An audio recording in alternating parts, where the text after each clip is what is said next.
अस्सलामु अलैकुम व रहमतुल्लाहि व बरकातुहू। नहमदुहु व नुसल्ली अला रसूलिहिल करीम। अल्लाहुम्मा सल्लि अला सय्यिदिना मुहम्मद व अला आलि सय्यिदिना मुहम्मदिन व बारिक वसल्लिम। मुहतरम भाइयों, बुजुर्गों, दोस्तों, अल्लाह ताला ने हम सबको फितरत इस्लाम के मुताबिक पैदा किया है। यानी कि हर इंसान अल्लाह के नबी के हदीस के मुताबिक हर इंसान जो पैदा होता है वो फितरत इंसान पर, तो उसकी फितरत इस्लाम के मुताबिक होती है।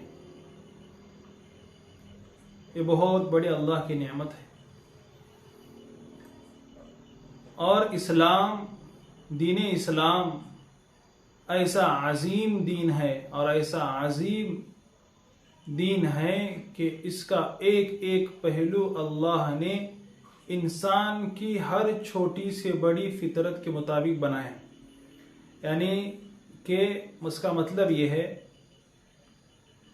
कि इंसान जिस पहलू को देखे इस्लाम के, कि अल्लाह ने इंसान के हर तकाजे के मुताबिक, जैसा उसका तकाजा है उस तकाजे के मुताबिक अल्लाह ने इस्लाम के हर हुक्म को रखा है और बहुत अच्छे अंदाज में और तरतीब के साथ रखा है।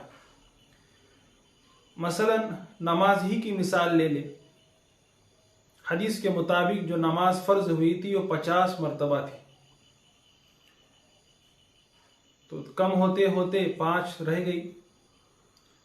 लेकिन 5 को भी अल्लाह ने ऐसा तकसीम किया है कि इस्लाम की बुलंदी मालूम होती है, इस्लाम की हक्कानियत समझ में आती है कि इस्लाम इंसान पर जुल्म नहीं करता, बल्कि अल्लाह ताला इंसान को उसकी सही हिदायत के लिए और उसकी सही रहनुमाई के लिए, उसके लिए अच्छे अच्छे अमाल को बतलाते हैं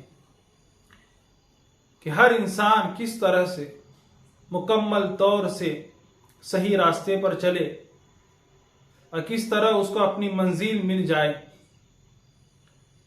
जिसकी मंजिल तय न हो, जिसका रास्ता तय न हो, जिसको अपने जिंदगी का कोई पता न हो, तो ऐसा इंसान बिल्कुल नाअहल होता है और उसके जीने और मरने से किसी को कुछ फायदा नहीं होता। तो अल्लाह ताला ने हमें इस्लाम दिया है। दीन इस्लाम बहुत बड़ा दीन है। तो इस इस्लाम के अंदर नबी करीम सल्लल्लाहु अलैहि वसल्लम की जो सुन्नत मुबारका है वो दाढ़ी है। बहुत सी सुन्नतें हैं, उसमें जो शायर इस्लाम में से है दाढ़ी रखना है। चाहे नए जमाने के लोग इसको कहते हैं कि दाढ़ी रखना अरब का फैशन है, या ये कहते हैं कि उस जमाने में सभी लोग दाढ़ी रखते थे, या है कि वो आपकी फितरी आदत थी। ऐसा नहीं है। हदीस में आता है, आपके सामने में उसका खुलासा पढ़कर सुनाता हूं। हदीस के अंदर आता है, हज़रत इब्न उमर रज़ी अल्लाहु अन्हुमा से मरवी है और ये बुखारी की रिवायत का मफहूम आपके सामने तर्जमा सुना रहा हूं कि भरपूर दाढ़ी रखो और मूछें खूब पस्त करो। देखो, बुखारी शरीफ हदीस की किताबों में सबसे बड़ी किताब है। इसके अंदर अल्लाह के नबी का क्या फरमान मालूम होता है कि दाढ़ी भरपूर रखो और अच्छे अंदाज में रखो, और उस किस तरीके से रखनी है उसकी भी तरतीब आपको समझाई जाएंगी, और मूंछों को खूब तराशो। अब इसकी तफसील कि दाढ़ी कैसी हो तो आप उसी को लेकर चलेंगे। कुछ देर के लिए समझते रहे।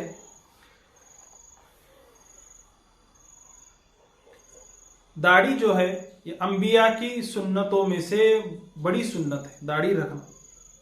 चाहे लोग कहते हों कि दाढ़ी उस जमाने की थी अब नहीं रखेंगे, या दाढ़ी अब उसको कट करेंगे, छोटी दाढ़ी रखेंगे।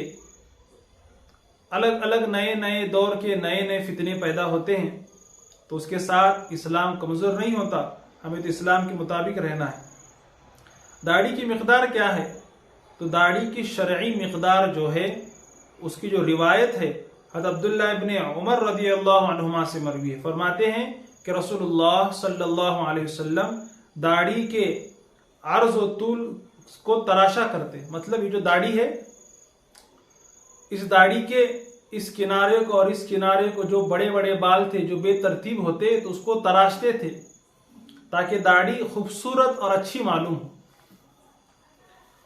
और ये रिवायत भी तिरमिज़ी शरीफ की है, हवाले के तौर पे देख लें। बाबू माजा फिल अख्दी मिन अल-लिह्या अन अम्र इब्न शुआइब। और रसूलुल्लाह सल्लल्लाहु अलैहि वसल्लम की दाढ़ी की मिकदार क्या होती, इसकी तफसीर में हजरत सहाबा रदियल्लाहु अन्हुम से अमल से होती है। इमाम बुखारी रहमतुल्लाह की रिवायत लाते हैं कि अब्दुल्लाह इब्न उमर रदियल्लाहु अन्हुमा से नकल है कि वो हज उम्रे के मौके पर अपनी दाढ़ी को एक मुश्त के बराबर तराशते थे। एक मुश्त यानी इस तरह से पकड़ लेंगे तो एक मुश्त हो जाएंगी, तो एक मुश्त से जो बाहर दाढ़ी है इस तरफ नीचे या इस तरफ कहीं से भी, तो एक मुश्त से जायद को तराशते थे। इब्ने हजर रहमुल्लाह का ख्याल है कि इब्ने उमर रदियल्लाहु अन्हुमा का यह अमल कुछ हज उम्रे का ही साथ मकसूद नहीं था, बल्कि जब भी दाढ़ी होती, दाढ़ी की लंबाई बढ़ जाती या चौड़ाई, तो उसको गैर मुतवाजिन मालूम होती थी तो बाल तराशते थे। फतहुल बारी के अंदर हज़रत उमर के बारे में रदियल्लाहु अन्हु, हज़रत उमर रदियल्लाहु अन्हु से भी एक रिवायत है, उनके बारे में मनकुल है कि उन्होंने एक शख्स की दाढ़ी देखी, बहुत लंबी थी, बहुत लंबी दाढ़ी, नए नए दीन पढ़ रहे हैं, कुछ इल्म नहीं है दीन का, और जोश और खरोश में दाढ़ी रख ली और इतनी लंबी कि कोई हद नहीं। हज़रत उमर ने देखा तो एक मुश्त से ज्यादा दाढ़ी को काट दिया। ये सही इसलिए कि दाढ़ी अगर आपकी सही नहीं होगी और कोई उसका हुलिया अच्छा नहीं मालूम होगा तो आपका ये अमल दूसरों के लिए हिदायत नहीं होगा। दाढ़ी अगर एक मुश्त से ज्यादा होगी तो ये दाढ़ी का मजाक बन जाएगा। तो दाढ़ी को शरई एतबार से जाने कि दाढ़ी की मिकदार क्या है और उसी के मुताबिक दाढ़ी रखें। अल्लामा हस्कफी रहमतुल्लाह से एक ऐसी बात लिखी है जो हर मुसलमान को लर्जा देने के लिए काफी है। आखिरी बात क्या फरमाते हैं कि सुन्नत के तर्क से गो इंसान दोज़खी नहीं होता। सुन्नत के तर्क करने से अगरचे इंसान दोज़खी नहीं होता, मगर वो शफाअत नबवी सल्लल्लाहु अलैहि वसल्लम से महरूम होगा। और कौन मुसलमान इस महरूमी पर खुद को आमादा कर सकता है। देखो कि सुन्नत नबवी बहुत ज़रूरी है। सुन्नत नबवी के बगैर जिंदगी नहीं। सुन्नत के बगैर जो जिंदगी गुजर जाए वो जिंदगी ही क्या है। इसलिए अपनी जिंदगी को सुन्नत नबी सल्लल्लाहु अलैहि वसल्लम के मुताबिक गुजारे और अपने जिंदगी को बेहतर बनाए। अल्लाह से दुआ है कि अल्लाह हम सबको दाढ़ी रखने की तौफीक दे और शरई लिहाज पर शरई एतबार से रखने की तौफीक दे। व आखिरु दावाना अनिल हम्दुलिल्लाहि रब्बिल आलमीन।